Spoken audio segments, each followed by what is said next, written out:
Hi guys.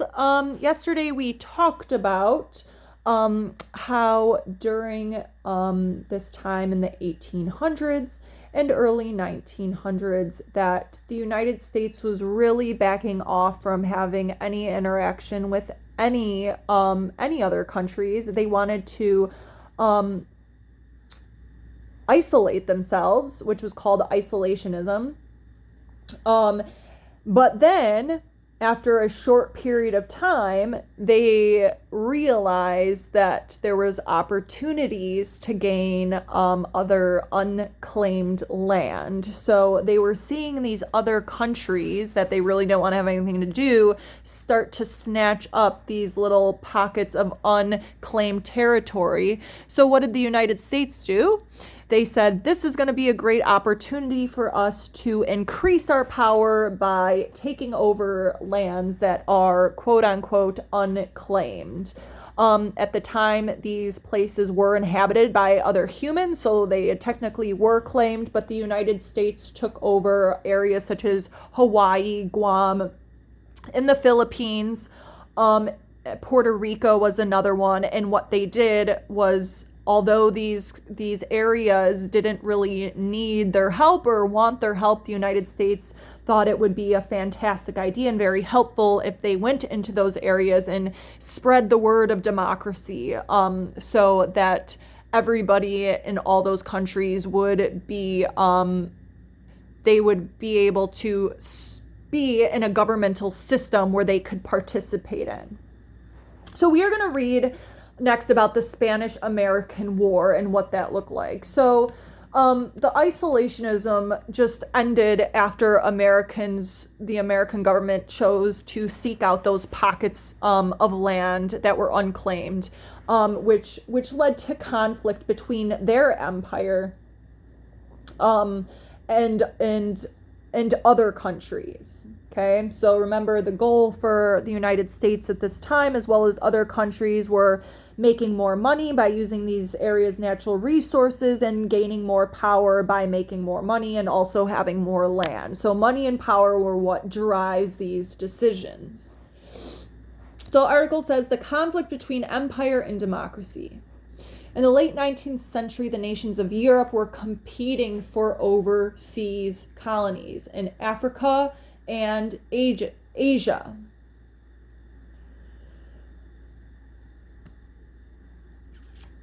Many Americans thought that the United States should enter this game of empires and demonstrate its growing power into the world. So many Americans were on board with this, ending the isolationism. They also wanted to be a part of a country that was growing its power and becoming powerful, and it was more powerful than anyone else. But the United States had not forgotten its own colonial past. As you remember, we were once owned by Britain.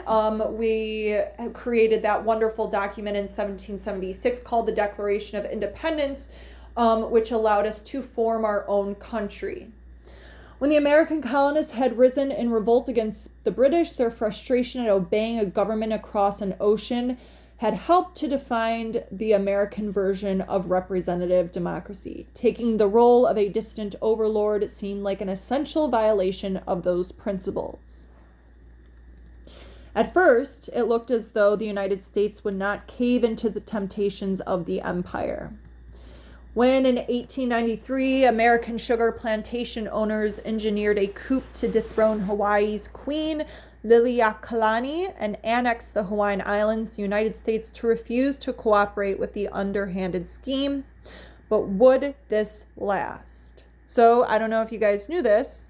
Hawaii was governed by itself. It had a queen until the United States took it over as their territory. Trouble in Cuba. Not long after the Hawaiian coup, disturbing news came from Cuba. In 1895, Cubans rose in rebellion against Spain, which had been in control of the island since the 1500s. In an attempt to quell the uprising, the Spanish rounded up the Cubans and forced them into reconcentration camps where poor sanitation and disease killed thousands. American newspapers eager to sell copies, whipped the public into a frenzy against the Spanish by reporting sensational stories, both true and untrue, in a practice known as yellow journalism. The oppressed Cubans, they claimed, were suffering at the hands of the European tyrants, just as the United States has done before the American Revolution. So you had these journalism who were spewing facts that were untrue, saying that the Spanish has taken control of Cuba. The Cubans are extremely oppressed. That means they don't have adequate food or water or jobs, that they're kind of suffering.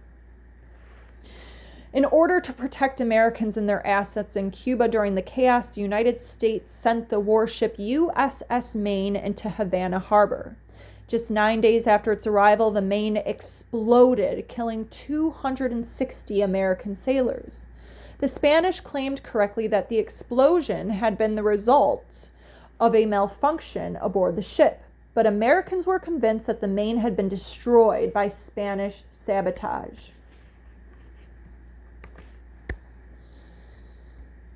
After a few abortive attempts at mediating the dispute, the United States declared war against Spain on April 11, 1898. In order to prevent the possibility of the U.S. annexation of Cuba, Congress passed the Teller Amendment, which proclaimed that the United States would help the Cuban people gain their freedom from Spain, but would not annex the island after victory. A splendid little war. The tired remnants of Spain's New World Empire were no match for brand new American warships. On the seas, U.S. forces quickly dispatched the Spanish fleet. The Spanish were surprised when the Americans captured the Philippines, a Pacific outpost of the empire whose citizens were also rebelling against the Spanish rule. On land, the contest was not quite as easy. The American military force was composed mainly of volunteers who were ill-equipped for an expedition in the tropics. Future President Teddy Roosevelt, who had assembled a volunteer cavalry regiment known as Rough Riders, garnered fame for a charge that would have had little success were it not for the support of seasoned African American soldiers serving in segregated infantry and cavalry units. Nevertheless, in 6 weeks' time, United States forces were in control of two major remaining Spanish possessions overseas, Cuba and the Philippines. Fearful that Japan might attempt to take control of Hawaii while the United States was distracted by Spain, President William McKinley also signed a resolution formally annexing Hawaii on July 7th, 1898. Okay, so they said, Hawaii, you're just going to be part of the United States now, because they didn't want Japan to come in, swoop in while they were distracted with this war with Spain, and they didn't want Japan taking away that territory of Hawaii. Wary of war, Spain signed an armistice on August 12, 1898. Fewer than 400 Americans died, leading Secretary of State John Hay to declare the conflict a splendid little war. Less splendid, but rarely mentioned, were the more than 5,000 American deaths from diseases like malaria and yellow fever. So remember that a lot of these soldiers were traveling across the seas, and we learned way back in the day when we started school that disease, which travels throughout the world, impacts people differently. So people in the Philippines might be immune, have had some immunity to malaria or yellow fever, whereas soldiers who were representing the United States who were sent over there did not come into contact or did not have any immunity to any of those diseases. So when they were exposed to that, they died quite quickly.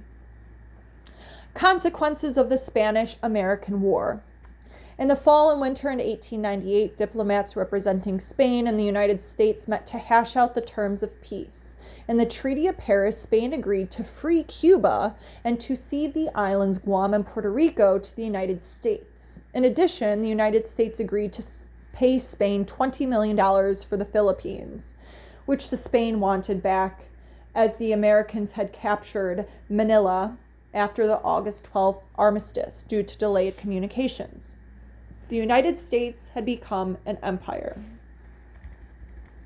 Tellingly, neither Cuban nor Filipino representatives were permitted to participate in negotiations. So even though Spain and America were completely separate from these already functioning governments and countries, they fought to claim land that was not theirs. So Spain and America were at war. But you had these leaders from Cuba, these leaders from Philippines were not even allowed to put in their words and say what they wanted. Those decisions were made by Spain and were made by America. Would the United States uphold its commitment to Cuba's freedom, or would it take Spain's place as a distant oppressor? The answer was a little bit of both. Although the United States did not annex Cuba outright, so that means that they did not make Cuba a United States territory, it did force Cubans to recognize American control in their new constitution.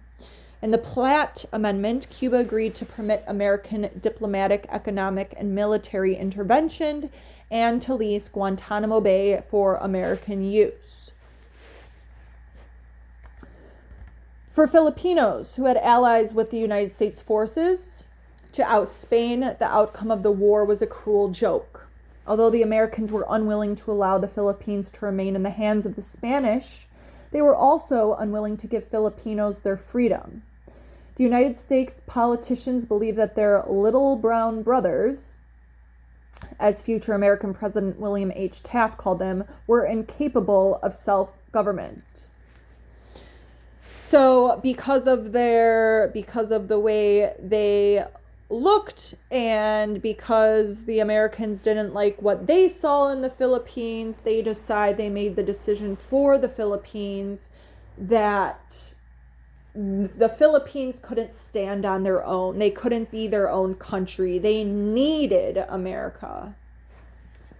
The Filipinos quickly realized that they had traded one power for another, and they started to rebel against the United States.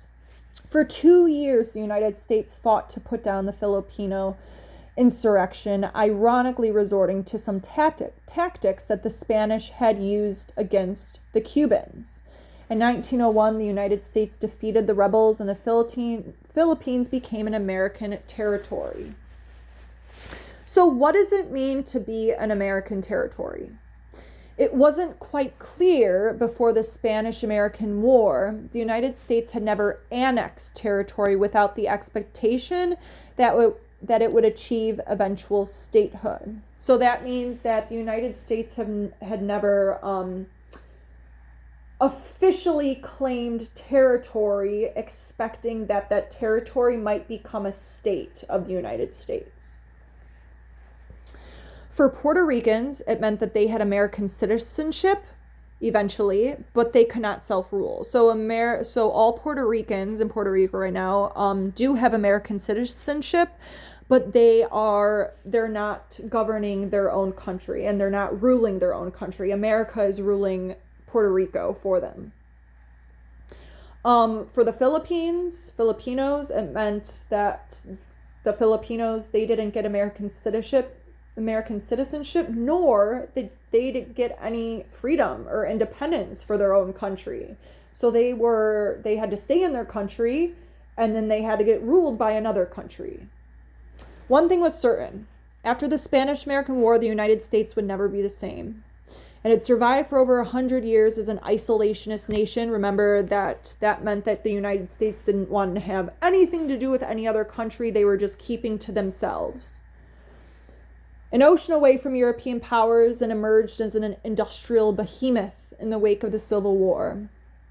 With its decisive rout of Spain and the acquisition of a far-reaching empire, the United States has arrived as a major player on the world stage. So because of the Spanish-American War and our ability to acquire Hawaii and Puerto Rico and the Philippines, we really expanded our empire and put ourselves at the top of the countries that people really shouldn't mess with.